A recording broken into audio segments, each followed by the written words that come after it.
Ladies and gentlemen, our final session today is a panel discussion on cybersecurity. The session has an interactive online Q&A as well, and to post your questions and comments, please scan the QR code on the screen.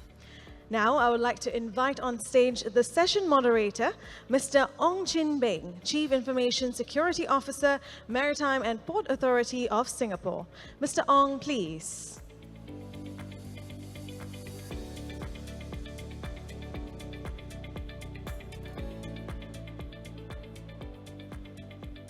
Joining Mr. Ong on the panel are Mr. Tony Chong, Chief Information Security Officer, Port of Los Angeles. Mr. Tony, please.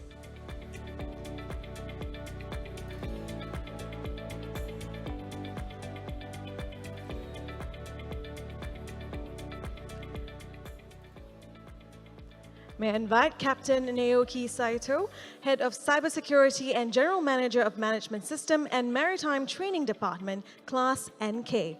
Captain Naoki, please. May I invite Mr. Ron Jimerson, Chief Information Security Officer, Port of Seattle. And Mr. Xavier Weber, Director, France Cyber Maritime. Mr. Xavier, please. And Mr. Igor Garez-Koni, Head of Public Sector and Strategic Sales, Asia Pacific and Japan, Google Cloud Security. Without further ado, I will now hand over the time to Mr. Ong. Thank you. A very good afternoon to ladies and gentlemen. Thank you for staying on to the sessions. Usually the late afternoon session is the most challenging. I'll try to do my best. So once again, a very good afternoon to everyone. My name is Chin Beng. I'm the Chief Information Security Officer of Maritime and Port Authority of Singapore.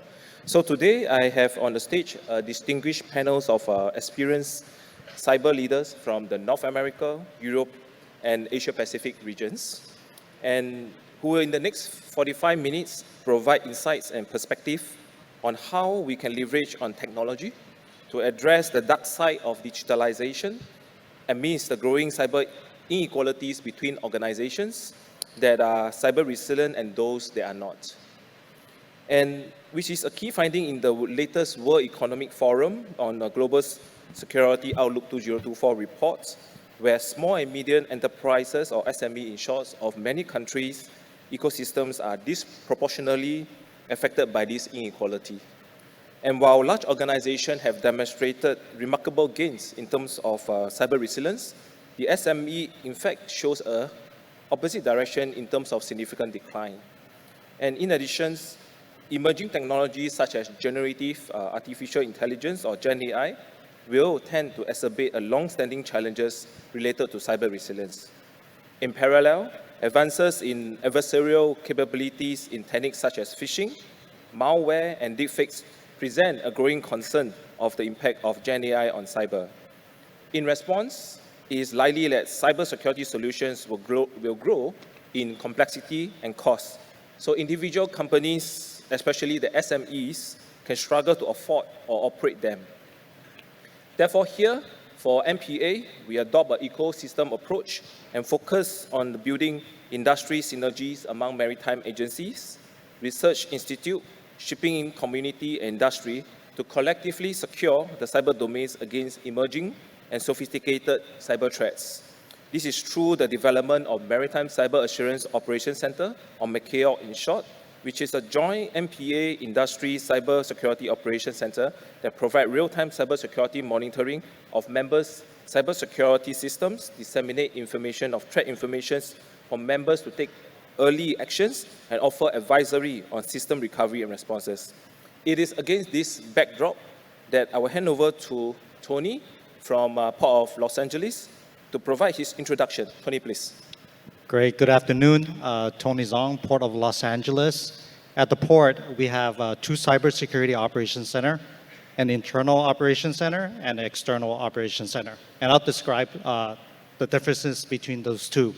The first one is our internal cybersecurity operations center, which manages and maintains the operations of the Port Authority. The second one is looking at cybersecurity from an ecosystem standpoint, which deals with and works with the stakeholders such as shipping lines, terminal operators, rail, our cross-utility sector partners.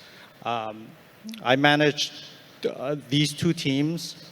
One on the internal side, we run a holistic solution on incident response, utilizing the latest best-of-breed technology, and then moving on to the Cyber Resilience Center, which is our external-facing operations dealing with stakeholders to ensure that the stakeholders that are part of the Port of Los Angeles ecosystem is the supply chain is protected. So basically, with these two operations, we cover our operations at the port facility. So utilizing the tools within these two centers comprise of obviously sophistication, some type of artificial intelligence or machine learning. Starting with our Cybersecurity Operations Center, we have a sophisticated stack of security tools with vendor-based solutions that enable us to see things that a human may not be able to see. We use that in our daily incident response, and it helps us with our capabilities to do automation, detection, and prevent malicious activities and threat actors from penetrating our network. Moving on to the Cyber Resilience Center, which is again a port community cyber system for our stakeholders.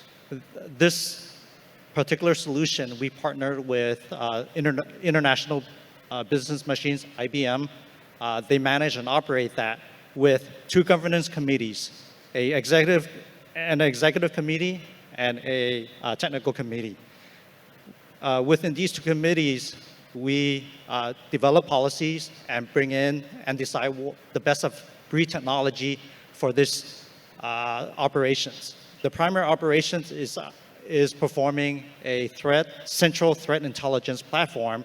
So information that is shared from our stakeholders, information means cybersecurity information, is sent to our Cyber Resilience Center.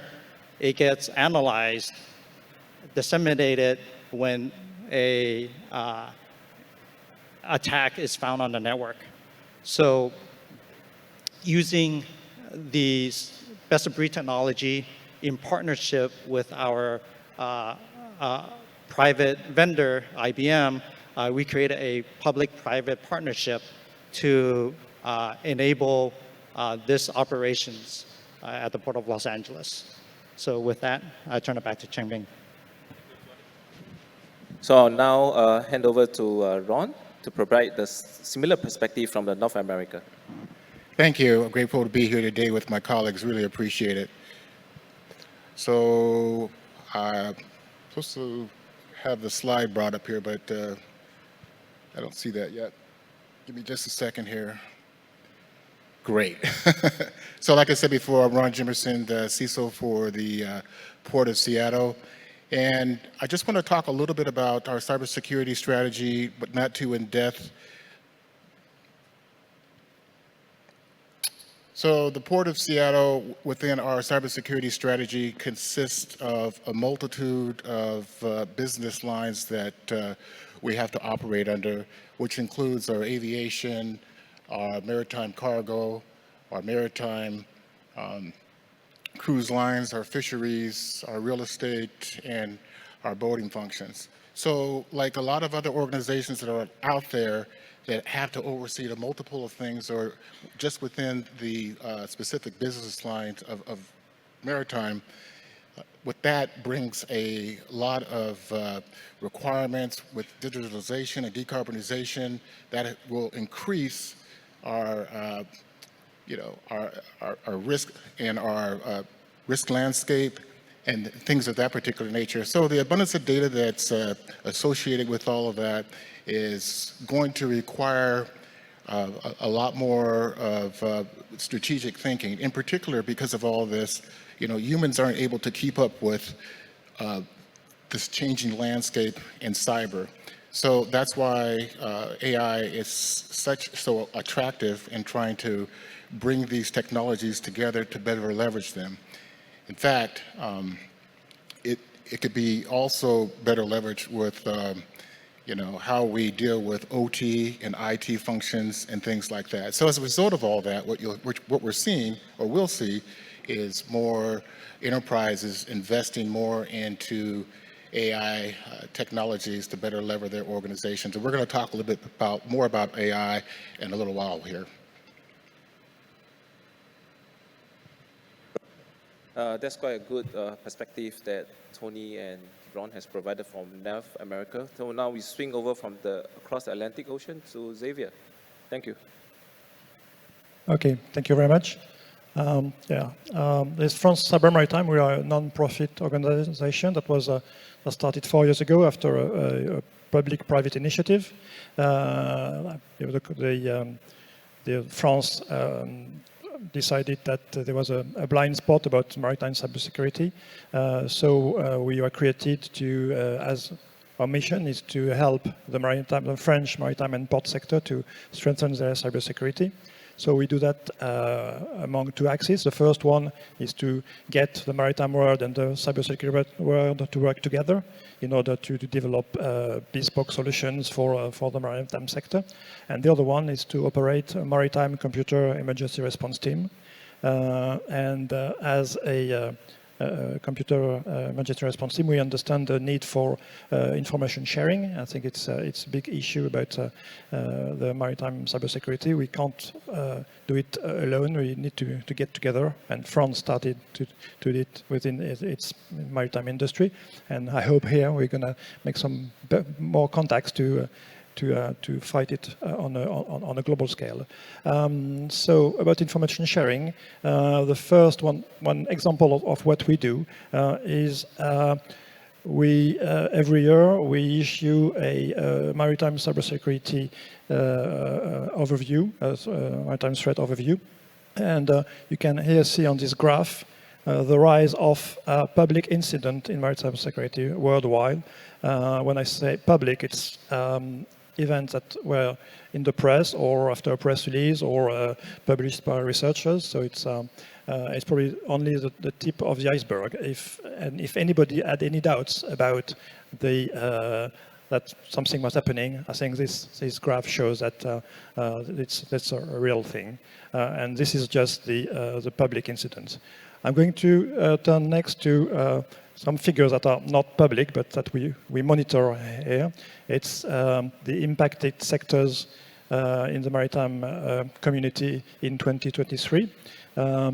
So you can see on this graph that port and maritime logistics and shipbuilding are on top of the podium.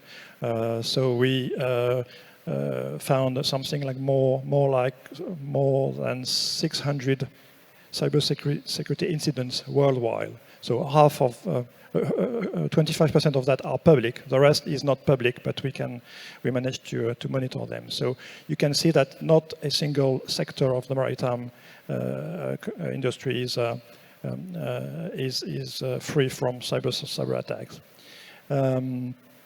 Next, if you look at the threat, you can see on this graph that we have a base of cybercrime that's pretty even along the year, like between 15 to 20 cyber attacks by ransomware or data theft or cybercrime per month.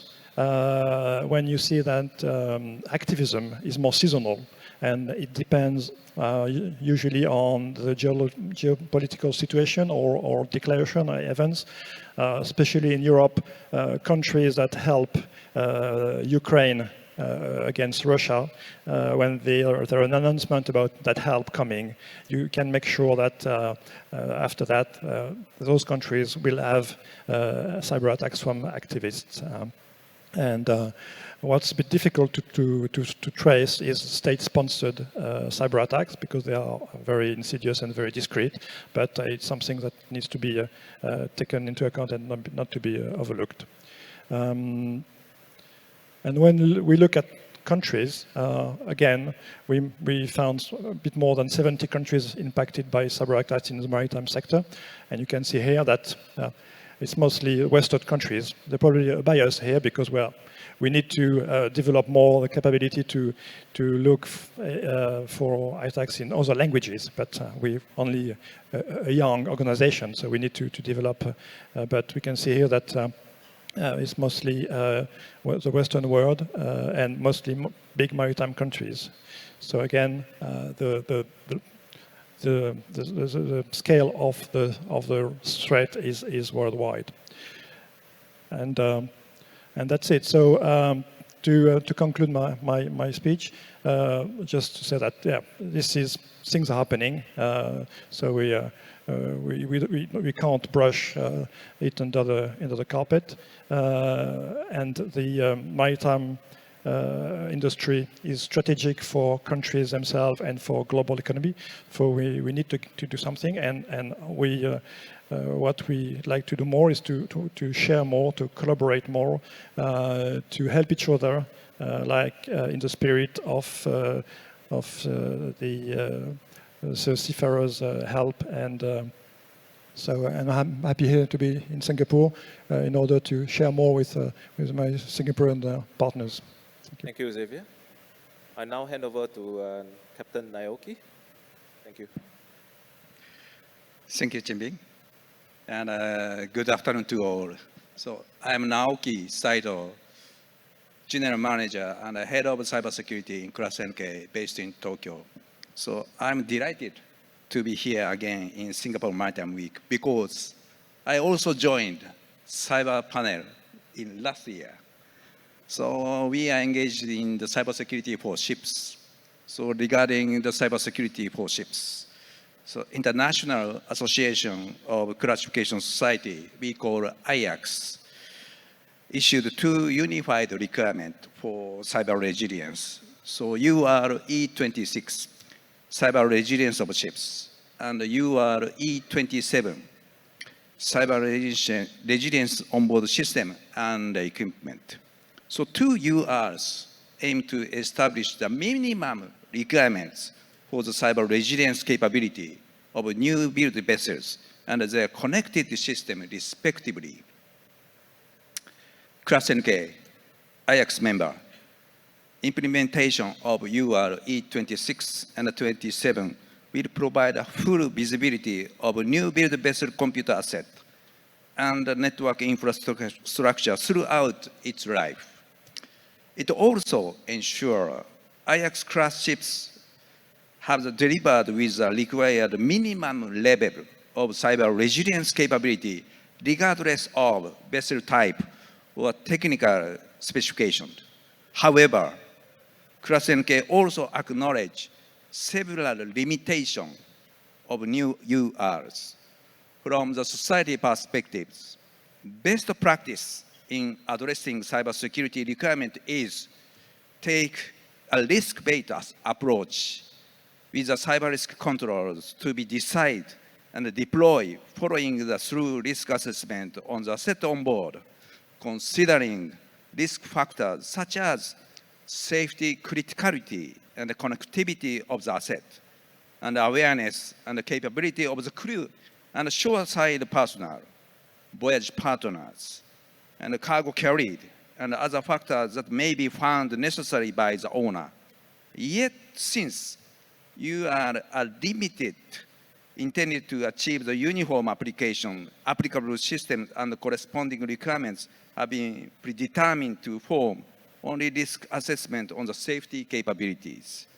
As a result, additional cyber risk control may be necessary, particularly for vessels with a high degree of ships system integrations and interconnectivity. So Class NK also noted it is also essential onboard operation is governed by established policy and procedures.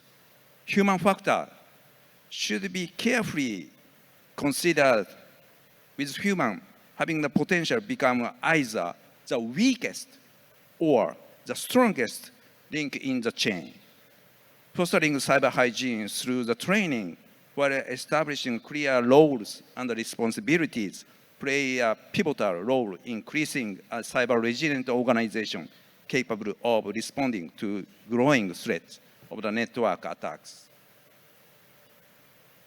So ClassNK believes IXUR E26 and 27 will play an important role in helping maritime organizations to strengthen the cyber defenses and develop comprehensive risk management policies.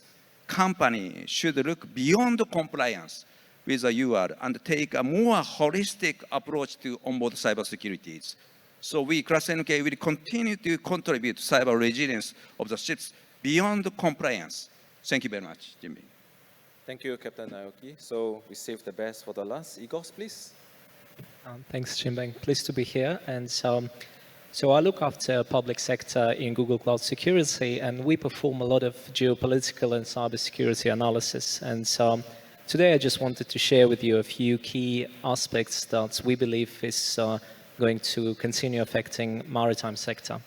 So if you look at the key drivers of the threat activity, clearly the fact that it's the backbone of international shipping attracts a lot of threat actors, and it's a lucrative target, particularly due to its sheer size as well as urgency to maintain supply chain.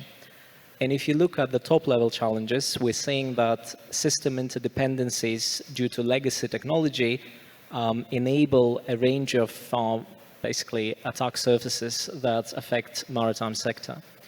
Now, if you dive deeper into some of those sectors, you're looking at, first of all, state actors that are seeking to obtain either competitive advantage, such as proprietary shipping plans, or perhaps things like dual naval use application intelligence. We also see disruption by cyber criminals. And this could be broadly categorized in two areas. There is the one that's related to illicit access, where cyber criminals are attempting to gain initial access to databases and then sell it for further use, followed by the ransomware disruptions. And we've seen over the last few years a number of disruptions related to crane operations and container operations, as well as gates being targeted. The fourth component that's perhaps less known, but has arguably the most catastrophic impact, is GPS spoofing and jamming. Though several countries possess this capability, it's not very common, so mostly nation states, but it is in some ways the most catastrophic impact in theory. And then final thing is cyber operations to advance global and regional naval supremacy.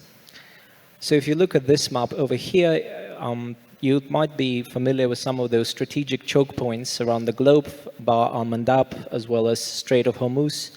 Those choke points are where majority of GPS spoofing and jamming occurs, based on our observations. The other things that's happening today in Black and Red Sea is due to the high war risk insurance premiums, we see that majority of the shipping routes are being disrupted. And it's a compounded effect, both from the perspective of the actual monetary overhead, followed by the fact that a lot of organizations prefer to move to safer passages. So with that in mind, I think what we'll see in the foreseeable future is that threats against maritime will continue to rise, and based on our experience, it's quite important to remain vigilant for seaports and the maritime operators. Thank you, Igor. And talking about the cyber threat landscape, I think that has definitely changed with all the geopolitical situation that's going around us. So my first questions that I'd like to pose to Igor and Xavier will be this. What cyber threats and challenges do you actually anticipate as the most critical for the maritime sector in this particular year? And beyond, given the geopolitical situation that is surrounding the maritime trade, we heard a lot about what's happening in the Red Sea, the Mediterranean area, the Baltic. So what are your views about this? Maybe we can have it from Xavier first. Well, thank you. Well, I think Igor will agree with me, and I think we will probably have the same view. But when I remember the map that he showed us. I think we need to be very much aware of state-sponsored actors in 2024. Actually, it started in 2022 with the invasion of the Ukraine by Russia. We started to see a lot of more activities on cyber-sponsored actors. But now with the crisis in the Middle East and with the tension in the Far East and in China Sea, I think we're going to see a bit more of that. And also with the use of AI, we're going to see a lot of distortion of information. That's not cybersecurity per se, but it is a way of manipulating data. And with deepfake, it's already happening with so state-sponsored actors have extensive resources to do that kind of thing. Second point, activism is not going to stop. We've seen new actors coming in play. It's not very sophisticated, but it's very annoying. If you have your website that's been attacked by activists, by your DDoS, and cybercrime again. With more digitization, there'll be more vulnerabilities and more cyber attacks. So I'm not very optimistic here, but it's a trend that's not going to end, and that's why we need to be prepared and be prepared together. Yeah, I fully agree with Xavier. I would add that maritime has this unique characteristic related to the urgency of the supply chain. And so when it comes to ransomware in particular, threat actors tend to be very interested to deploy ransomware because they know that A, there's a plausible deniability, but more importantly, maritime organizations, be that seaports or not, are more willing to satisfy the extortion demands purely because it's not just a critical infrastructure, it's a worldwide effect. So we foresee that level of threats will continue. AI is certainly going to be a problem. We are yet to see weaponization of AI at scale, but clearly as defenders are trying to use it, attackers are equally capable to weaponize it. So I think those to complement Xavier's answer. Thank you. I noted that both of you touches the point about AI and how it will, in a certain way, affect cybersecurity in the moving years. Since that is on the lips and the thought of many of the leaders here, maybe I point towards Tony and Ron. So how will, in your views, that generative AI will transform cyber defenses against the cyber threat picture that just now Xavier and Igor spoke about? And how, in your views, will AI affect cybersecurity operations in the foreseeable futures, since you have a CRRC? And what limitations do you see in this area? Maybe I'll invite Ron to start first. Yeah, so with AI and the capability that it brings, that advanced capability that it brings a promise and to get ahead of cyber attacks, whereby we can emulate some of the threat actors' tactics and techniques, and we take those tactics and techniques and we can modify them in such a way where we can test our own infrastructures, especially those that are significant in the maritime arena. We can do things like take phishing attacks, or we can create phishing attacks, websites, things of that nature, to better understand how we can optimize our threat systems or defense systems, things of that particular nature. So there's a lot that can be explored here, but at the same time, we need to be very cautious in the approach that we take because of the biases and things like that that are associated with in the AI landscape. It would be easy to get too far ahead of ourselves, whereby information is not on the output, is not exactly accurate the way we want it to do. So we have to be careful and recognize that how we feed these systems, how we grow these systems, are very well integrated into what we're trying to achieve through them. Tony. Great. So from an incident response, AI will play a vital role into how we respond to cybersecurity incidents. The threat actors are using AI to attack organizations, and we have to be on top of the game, basically, to ensure that we are at the same level, if not greater than the bad guys. So it's here to stay, but it's at its early stages of the solution, in my opinion, because I allude this to as the .com boom, and as AI mature, there will be players that will advance more, and there will be players that will drop out of the game.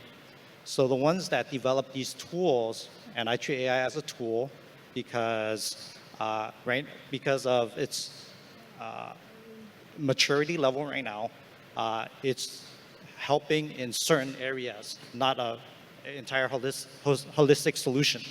So we see as a tool. We look at various use cases on how to respond to cyber incidents as we detect them.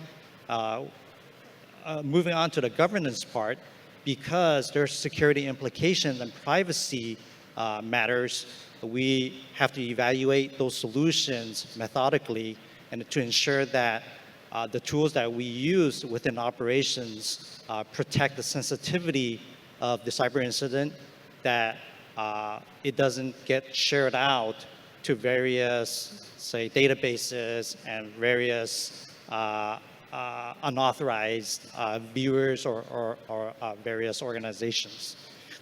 So privacy is definitely considered, and the governance part of it is to ensure that we choose these technologies within operations to protect our organization as well. So there's a part that AI will only help with the staff and the enhancement of operations rather than replacing a staff or a human being. There will always be room for the human being to be there and assess, because AI is as good as the programming of it, the human interactions with that technology. So AI is not the all and be all tool as I see it. Thank you. Thank you, Tony. I'm just looking at the questions that's right in front of me, and it's beside AI. I think the audience here have some questions that there will be some traditional, conventional existing technologies that still be of concern to us. As stated here is, what about IoTs? What are the other specific technologies that is continue to be of concern to us? Before we move on to the ports, maybe I'd like to hear from Captain Naoki. In your view, beside AI or some other technologies, because shipboard systems is actually a big OT systems per se. So in your views, what are the initiatives that you believe will contribute for shipping to improve the cybersecurity posture and become more cyber resilient industry? Captain Naoki, please. Thank you, Chimbing. So I would like to mention two activities and one technology I'm looking forward to. The first, support by government and international organization, association have a significant role to develop the cyber resilience in the maritime society. Currently in Japan, 15 areas have been identified as a critical infrastructure for cybersecurity. However, shipping is not included. Although Singapore MPA is quite active to maritime cybersecurity, international organization, association, and governments have a most influence, and we expect support of the organization, association, and the governments to promote progress of digitalization and autonomous operation from the cybersecurity perspectives. Second, to secure and train security personnel in the maritime society. In short time, we expect to invite security personnel from the security industry. And in the long term, we expect to develop the security personnel within the maritime community. In addition, from the technology point of view, I expect Security Operations Center, SOC. Even if a cyber incident is detected on a ship, it is impossible for crew to conduct the incident response. Although Singapore MPA have already studied about SOC, we are looking forward to such technology as how to carry out, detect, response, and recovery on ashore to support the vessel. Thank you very much. Thank you, Cap. So besides talking about ship OT, actually beyond the sea surface, we are also looking at the air surface that is above the sea. Before I circle back to the two CISOs, or regarding ports, maybe I will ask Xavier on what are your views, because besides what on the shipboard systems, there are other technologies actually within the verticals of the maritime sector. So to Xavier, as a follow-up to what Captain just mentioned, what is your view on your approach regarding cyber security of drones and also autonomous vessels? Okay, yeah, a question on drones, maritime drones. Yeah, okay. Well, in France, we obviously we started to develop drones, and we decided to have a completely holistic view on cybersecurity on drones. It's not only about the vessels themselves, but it's a whole chain. It's the security, the control center ashore, the communications, the satellite communication as well. So France Cyber Maritime, we published last October a white paper on the cybersecurity on maritime drones and autonomous vessels, giving recommendations for all the chain, and recommendations that are not only technical, they're about organization, technical of course, but also about human resources and training and education. About the human resources is key, and also about regulations. And this white paper was well received by the General Directorate for Maritime Affairs. So it's an ongoing process because we've got quite a few companies that are interested in this issue, but they need to get things right from the very beginning and not put cybersecurity afterwards. It needs to be cybersecurity by design, of course, as we all know here.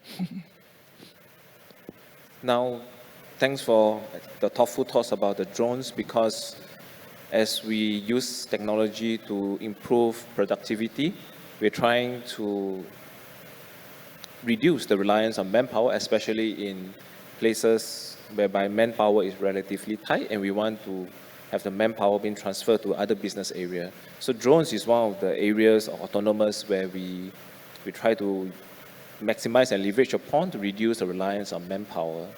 But maybe I pose further questions to Igos. With the arising of autonomous drones and also autonomous vessels that Xavier touched on, in your views, with the 5G network that's coming on board, what are some of the concerns and challenges that, in your views, that should be considered by the cyber professionals here? It's quite important to validate where the third-party IoT devices are coming from, whether regular pen testing or red team exercises, because sometimes we can't be certain about the manufacturers behind those. So we've seen how drones in particular being used to either perform reconnaissance operations or perhaps acquire certain data. And the general practice is to collect as much information as possible. It's a bit harder when it comes to drones and IoT devices. In a traditional IT world, we are more familiar with collecting and analyzing. But I think today there are several initiatives that are meant to amplify visibility into the IoT data. They are not your traditional IT systems, but they still can be analyzed and patterns can be looked at. Because a lot of times drones, as any other IT devices, are perfect attack vectors. So that would be kind of first key things to look at. So if I may circle back to the two CISOs. So the question that is right in front of me is that there are a lot of use of IoT solutions that's in the pod environment, and we all know that IoT poses challenges because security controls that's put in IoT is very much to be asked for as compared to other more established systems. So what is the biggest challenge as a CISO when it comes down to IoT in the pod environment in managing a pod? Maybe I'll start off with Tony first. Yes, so definitely like IoT has many components and is very specific to the operations of that particular device. And with IoT being in, say, a SCADA system, there are specific technologies that can be implemented to identify and detect those vulnerabilities to solve those problems. Thank you, Jim Bang. Ron, any comments? Yeah, we've been primarily focused on our IT systems, and we've been able to grow them and mature them and secure them in such a way that there's a high confidence level. Not so the case with IoTs. IoTs are all over the place and continue to grow. We're not always able to understand even why certain systems aren't even on our infrastructure, and where they're tied back to. So I think the priority has to be made in maturing security around IoTs, establishing a framework that's going to fit and be mutual to everyone. And I think that this is one of the newer vehicles where we see attackers really focusing on that particular type of technology because they know the firmware usually isn't kept up as well as it should be. The investment and upkeeps aren't there. So it is a primary target for threat actors to really zero in on, especially on maritime systems that are associated with those IT devices. So, thank you. We have been talking a lot about technologies, about systems, but we do not forget that actually in cybersecurity, the human element play a very key role, and also in terms of processes. So in your views, in the last part of the segments, we have about 5 more minutes or so, maybe I will just go around to ask, in your views, what do you think is what is the best way to measure the maturity and the current capabilities to address the gaps besides technology, looking into processes and human? How do you look at in terms of maturity for pods to deal with cybersecurity? Maybe I'll start off with Tony before we end off with Igor. Tony. So when I view the maturity and the process of, say, cybersecurity and incident response, is having 3 key factors. How mature is your staff, which are the people, and then how mature is your process, which includes policies, procedures, and how mature is your technology? Is your technology up to date to respond to the cyber incidents that are being detected? Is it mature enough to prevent those cyber attacks that are coming in real time? And then do we consider augmenting that with AI solutions and be very specific when choosing AI tools, be specific on the use cases that you're trying to solve. Thank you.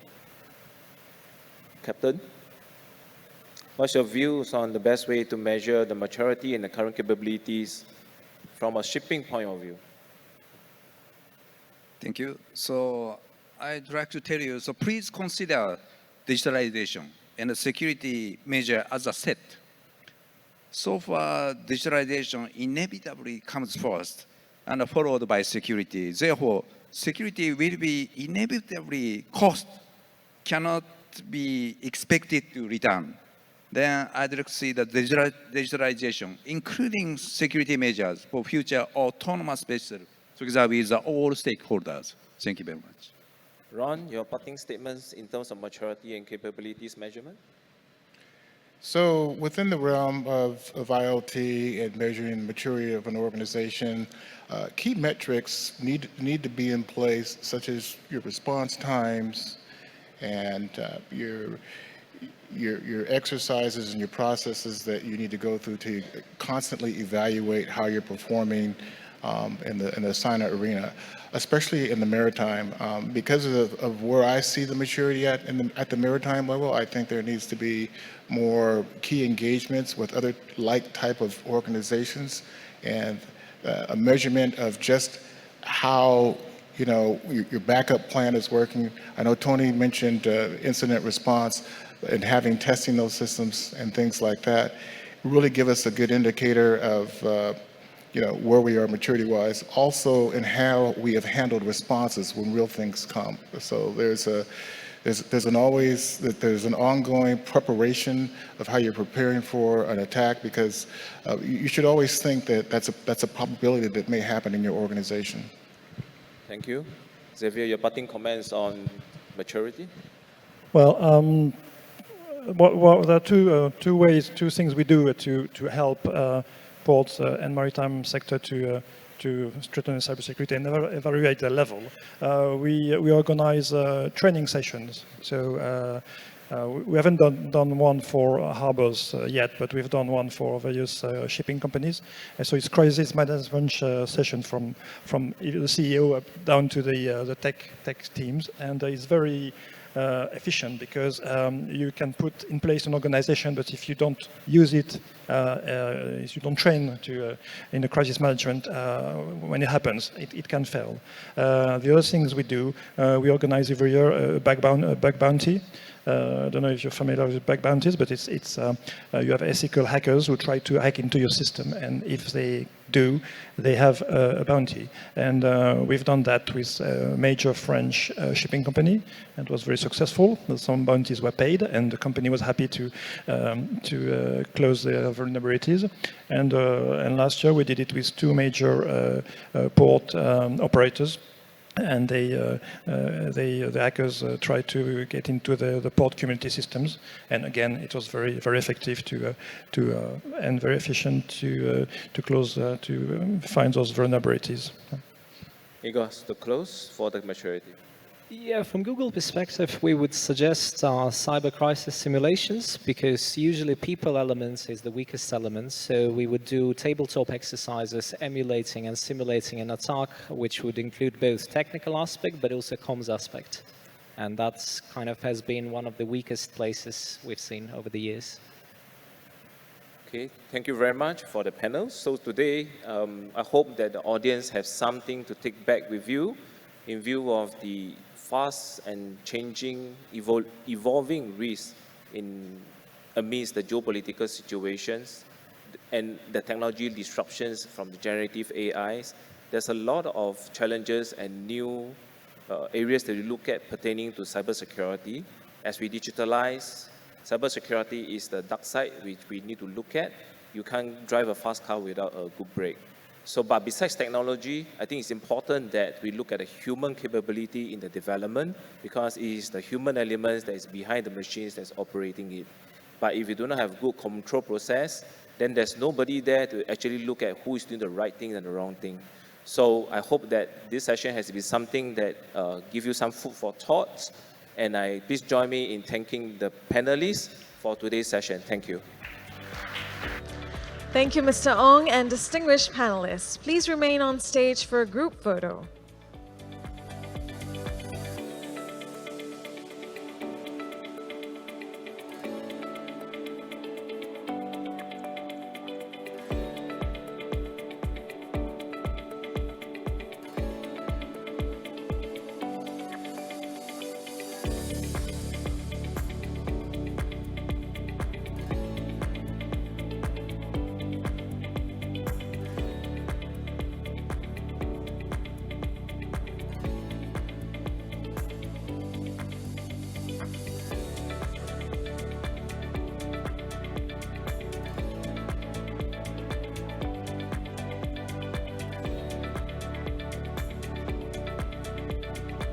Thank you all. May I invite you to return to your seats, please.